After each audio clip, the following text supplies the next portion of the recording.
Bonjour, je suis Oursi, l'animal totem de la commune de Puy-Chourcy. L'ours est présent sur les armoiries de notre village depuis 1696. La définition héraldique se décline ainsi, d'argent, à un ours de sable passant, sur un petit mont de sinople, au chef d'azur chargé d'une fleur de lys d'or. Un petit mot sur la couleur des émaux en héraldique, argent pour le blanc ou le gris, sable pour le noir, sinople pour le vert, azur pour le bleu, or pour le jaune. Par parenthèse, en héraldique on ne parle pas de rouge, mais de gueule. Une précision sur la genèse des blasons communaux en France. C'est la situation précaire du Trésor royal qui incite Louis Philippot de Pontchartrain, ministre des Finances de Louis XIV, à soumettre une nouvelle idée à son souverain en 1696, afin de renflouer les caisses de l'État. Louis XIV demanda au cabinet des titres et à son titulaire, M. Dauzier, de créer des juridictions, afin que les familles nobles, bourgeoises et communautés laïques et religieuses déposent leur armoirie moyennant finance. Vous avez en copie une des ordonnances de Louis XIV qui va dans ce sens. Selon le tarif établi, les provinces devaient payer 300 livres, environ 9 000 € d'aujourd'hui, les villes avec évêché 100 livres, 3 000 €, les autres villes 50 livres, 1 500 €, les abbayes autant, les prieurés 25, 750 €, etc. L'enregistrement des fiefs, même titrés, étant facultatif, de fait, ils firent quasiment tous défaut. L'Armorial général de France, autrement appelé Armorial Dauzier, est un recueil d'armoiries dont la création fut ordonnée par Louis XIV en 1696. Il comprend les blasons, décrits et figurés, de plus de 120 000 personnes et communautés, se trouvant dans les 28 généralités de la France à la fin du XVIIe siècle. Vous avez en illustration l'extrait d'une page de cet armorial, qui est consultable en ligne, sur le site de la Bibliothèque nationale de France, Gallica. Voici l'image officielle de notre blason de Puy-Chourcy dans l'Armorial Dauzier. 2 remarques. La première sur l'orthographe avec un Y final, j'y reviendrai un peu plus tard. La deuxième quant à l'appellation de nos villages au XVIIe siècle et la dénomination de « communauté des habitants ».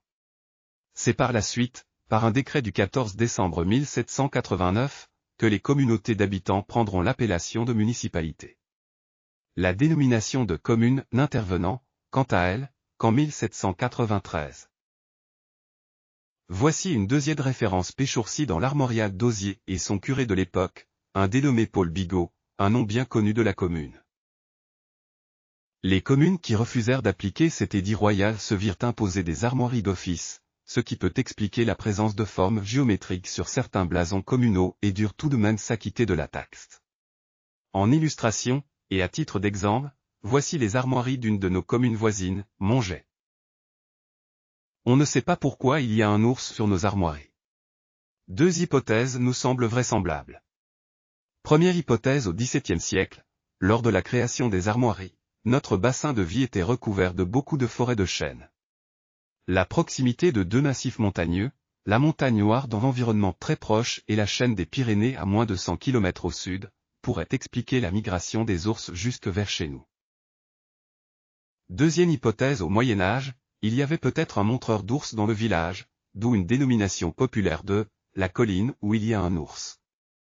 Malgré nos recherches, nous n'avons pas encore réussi à trancher entre ces 2 options.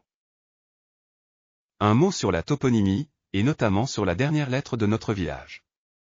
Depuis des temps immémoriaux, que nous pouvons retrouver dans les archives, le nom du village s'est écrit avec un Y final, mais depuis le milieu des années 80, l'INSEE a tout à coup décidé unilatéralement de le doter d'un I final. Nous sommes très attachés à notre Y. Quelques mots sur notre commune. Nous sommes un village de 114 habitants situé dans le pays lauragais, dans la partie est de la région toulousaine, à environ 50 km à l'est de la métropole régionale. Quelques données démographiques depuis la Révolution française de 1789, plus exactement, depuis 1793 et la création de l'État civil. Nous faisons partie de la communauté de communes aux sources du canal du Midi, dont le siège est dans la ville de Revel, et qui regroupe 28 communes du Tard, de la Haute-Garonne et de l'Aude. La commune s'étend sur une superficie de 3,5 km², 350 hectares, et l'essentiel de sa population est regroupé dans 3 endroits, le centre-bourg, et les hameaux de Saint-Sulpice de la Serre et de l'Amique. Elle est située dans un pays de collines, qui donne par temps clair l'impression d'être sur un balcon avec vue sur une très grande partie de la chaîne des Pyrénées. Je vous présente l'entrée principale de notre village, que nous avons rénové en 2008. Voici l'église qui est au cœur du village, vue du côté ouest, et que nous avons rénové de 2020 à 2022. Elle dispose, comme beaucoup de villages du Lauragais, d'un clocher-mur à 3 ouvertures, chacune étant occupée par une cloche. Les cloches sonnent le midi et lors de l'Angélus du soir à 19 h. Le saint patron de la commune est Saint Luc, que nous fêtons tous les ans autour d'un repas communal offert aux habitants par la municipalité. La fête locale du village se déroule au début du mois de juin. Je vous remercie d'avoir bien voulu prendre quelques minutes pour mieux connaître notre commune. Notre secrétariat de mairie est ouvert les lundis et jeudis après-midi de 13h30 à 17h. Vous pouvez nous joindre sur notre numéro de téléphone indiqué ici, présence d'un répondeur avec boîte vocale. Ou bien sur notre adresse de courrier électronique.